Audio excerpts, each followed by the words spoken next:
All right, so I had the opportunity to sit down with Florian Wirtz in St. Louis. Stefan, that interview is now out on Transfermarkt, published this morning while I was still asleep. So thank you for taking care of that.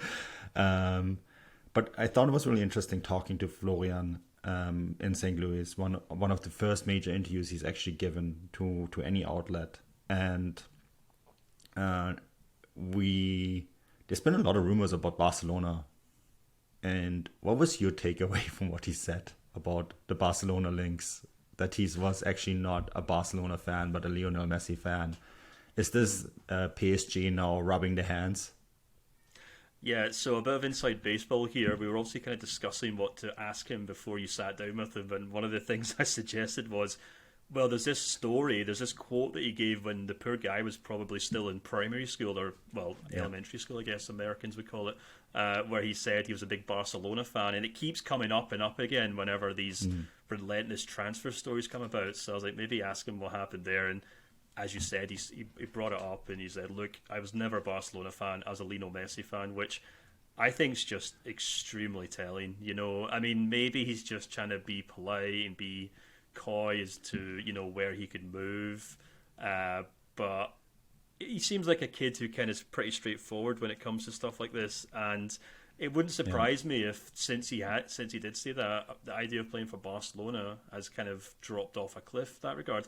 Not to mention the fact that the prominence and the kind of the rise of Gavi and Pedri as outstanding players would obviously kind of block any idea of him maybe moving to Barcelona and kind of playing in his preferred position. But no, I thought it was really interesting that he basically batted away the idea of, because he could have quite happily said, "Oh well, yeah, I guess I was a Barca No, fan," and he maybe emphatically shut it down. He yeah, emphatically exactly, shut it yeah, down. exactly. So I think that was quite telling. Maybe Real Madrid have been on the phone, but who knows? Yeah, like he right away said no and shook his hand. I was sitting like right across from him, and he was like very emphatically right away, and he laughed about it too. And he said like, no, no, no, this is not me being a Barcelona fan. I was a Lionel Messi fan. And he has all his shirts, the Argentina shirts, the Barcelona shirts, obviously. But I guess when Messi moved on to PSG, maybe Wirtz became a PSG fan.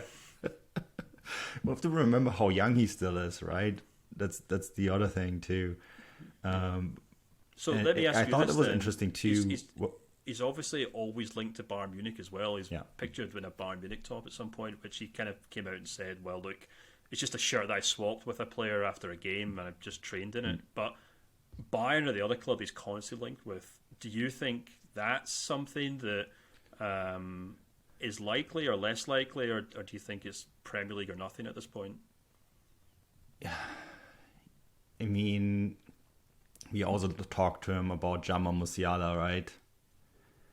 And I think it's quite clear that he really likes Jamal. And I think the way he explained it too is that they're complementary to one another because they're different players, right? In a lot of ways, Jamal is more the elegant kind of Bambi-like player, whereas Florian is more direct. I mean, in their own right, it's kind of bad that we're being deprived of Florian Wirtz and Musiala at this World Cup tournament because I think they are the equivalent of Gavi and Pedri, right?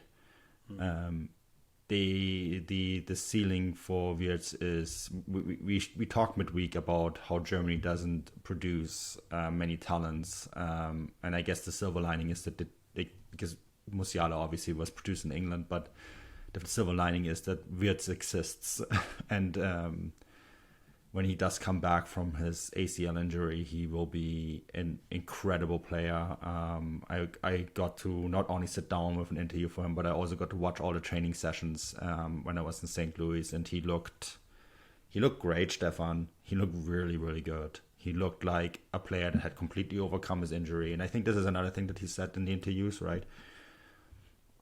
And you could see his eyes light up when he was talking about Jamal. And I think that's maybe what Bayern can say is like, look, you and Jamal Musiala could be for Bayern what Gavi and Pedri are for Barcelona.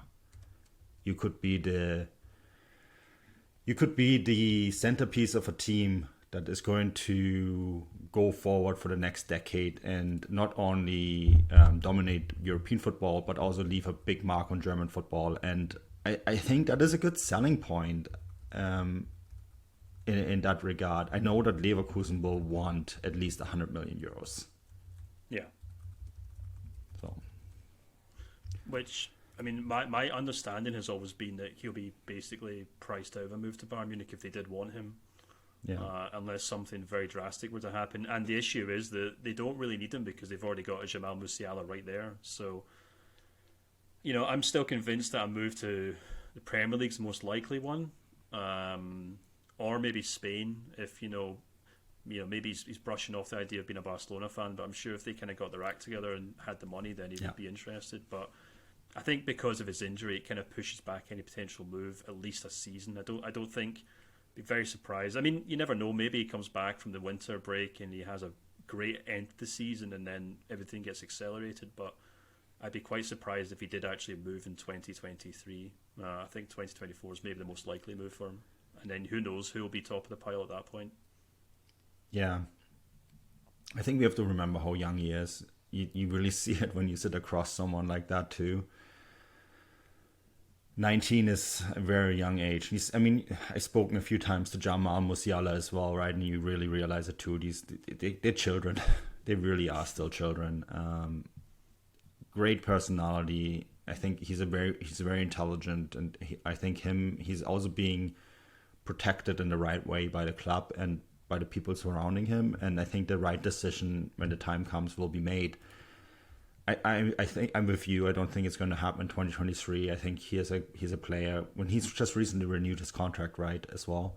He's a player who wants to reestablish him in Leverkusen. And I think also really work with Xabi Alonso. I think that's another thing that he emphasized in the interview, that he really looks up to Xabi Alonso and is impressed by all the stuff that Xabi Alonso has won, and I think he sees someone there who can be acting as a role model in his career going forward. And I think that gives Leverkusen sort of an opportunity to say, look, you can work with us. Leverkusen are not out of a European race. They only need to win 3 or 4 games, and all of a sudden they're back in the conversation for maybe making the Europa League next year, right? So I think there's still a lot possible there, and I'm not sure whether a move is going to happen that soon. But it's an interesting one to keep an eye on, because I think a lot of clubs are in for Florian Wirtz. I think Bayern Munich, obviously. Barcelona has been linked. I think Real Madrid is a club that always looks for the future, and there is a couple Germans there. They might have a word with Florian Wirtz, right? Toni Kroos and Antonio Rüdiger. Could sort of take him under their respective wings. So I think that is one to keep an eye on.